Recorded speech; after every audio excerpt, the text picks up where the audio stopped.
대통령 권한대행은 대통령 고리 시에는 헌법재판관을 임명할 수 있지만 대통령 직무정지 시에는 임명할 수 없다고 봐야 합니다.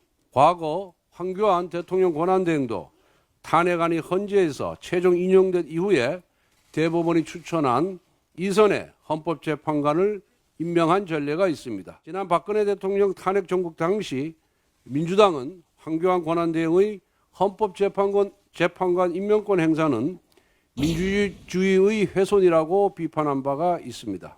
당시 추미애 민주당의 당대표는 대통령 권한대행이 헌법재판관을 임명할 수 없다는 것이 헌법학자의 다수 의견이라고 말했습니다. 또한 당시 우상호 원내대표는 황교안 권한대행이 임명한 헌법재판관의 국회 비준을 안 하겠다고 했습니다.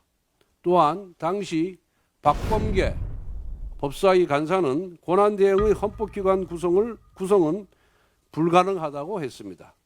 즉 지금 민주당의 헌법재판관 임명 속도전은 과거 민주당의 주장과 180도 달라진 것입니다. 민주당이 아무리 탄핵 중독이라고 해도 집단적 위헌행위까지 해서야 되겠습니까?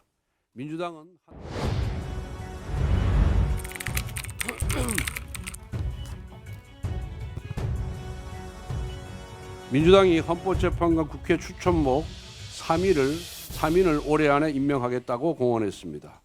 헌법재판관 후보자 인사청문회와 본회의 통과를 2주 만에 끝내고 한덕수 대통령 권한대행에게 임명을 압박하겠다는 것입니다. 물론 대통령 권한대행은 국정 안정을 위해 대통령 권한의 상당 부분을 적극적으로 행사할 수 있고 그래야 합니다.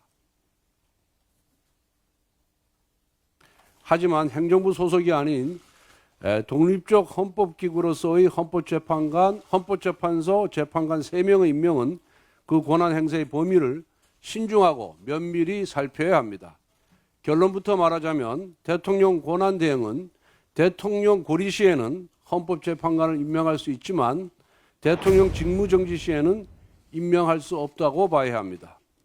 과거 황교안 대통령 권한대행도 탄핵안이 헌재에서 최종 인용된 이후에 대법원이 추천한 이선의 헌법재판관을 임명한 전례가 있습니다. 지금은 대통령이 고리 상황이 아닌 직무정지 상황이기 때문에 한덕수 권한대행은 대통령의 탄핵 결정 전까지 헌법재판관을 임명할 수 없습니다. 지난 박근혜 대통령 탄핵 정국 당시 민주당은 황교안 권한대행의 헌법재판관 임명권 행사는 민주주의의 훼손이라고 비판한 바가 있습니다. 당시 추미애 민주당의 당대표는 대통령 권한대행이 헌법재판관을 임명할 수 없다는 것이 헌법학자의 다수 의견이라고 말했습니다. 또한 당시 우상호 원내대표는 황교안 권한대행이 임명한 헌법재판관의 국회 비준을 안 하겠다고 했습니다. 또한 당시 박범계 법사위 간사는 권한대행의 헌법기관 구성은 불가능하다고 했습니다. 즉 지금 민주당의 헌법재판관 임명 속도전은 과거 민주당의 주장과 180도 달라진 것입니다. 그리고 지금의 헌법재판관 공백 사태가 누구 때문입니까? 바로 민주당 때문입니다. 지난 2달간 민주당은 국무위원과 검사에 대한 탄핵안을 남발하면서도 헌법재판관 임명만큼은 비협조적으로 나오면서 국정마비를 유도했습니다. 국민의힘이 여야목 한 명씩만이라도 먼저 추천해서 임명하자고 했는데도 민주당은 협상을 거부했습니다. 자신들이 탄핵한 장관, 방통위원장, 검사들의 직무정지를 장기화시키기 위한 목적이 아니었습니까? 그런데 대통령 탄핵 소추안이 국회를 통과하자마자 자신들이 과거 주장과 정반대되는 행위까지 불사하면서 헌법재판관 임명에 몰두하고 있습니다. 도대체 민주당은 무엇 때문에 정치를 하는 것입니까? 탄핵하려고 정치하는 것입니까? 탄핵안이 헌재에서 인용되기 전까지는 권한대행의 헌법재판관 임명은 불가능합니다. 민주당이 아무리 탄핵 중독이라고 해도 집단적 위헌행위까지 해서야 되겠습니까?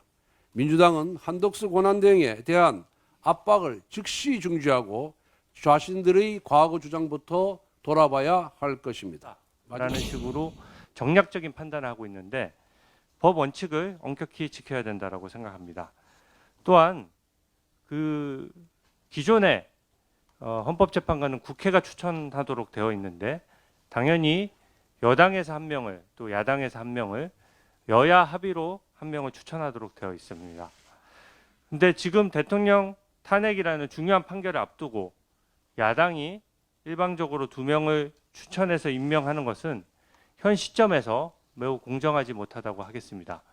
야당이 추천한 헌법재판관 후보들은 기존에 친야 성향의 또 판결에 있어서 다소 편향적인 판결을 했던 부분들이 있기 때문에 이대로 임명이 돼서 이 중요한 대통령 탄핵에 대한 재판을 한다면 과연 국민들이 그것을 납득할 수 있겠는가 하는 문제가 있습니다. 그래서 헌법재판관 임명 문제는 실제로 권한대행의 임명 범위 또 추천 몫을 어떻게 해야 될 것인지를 재논의해서 법과 원칙에 따라 정확히 해야 된다고 생각합니다.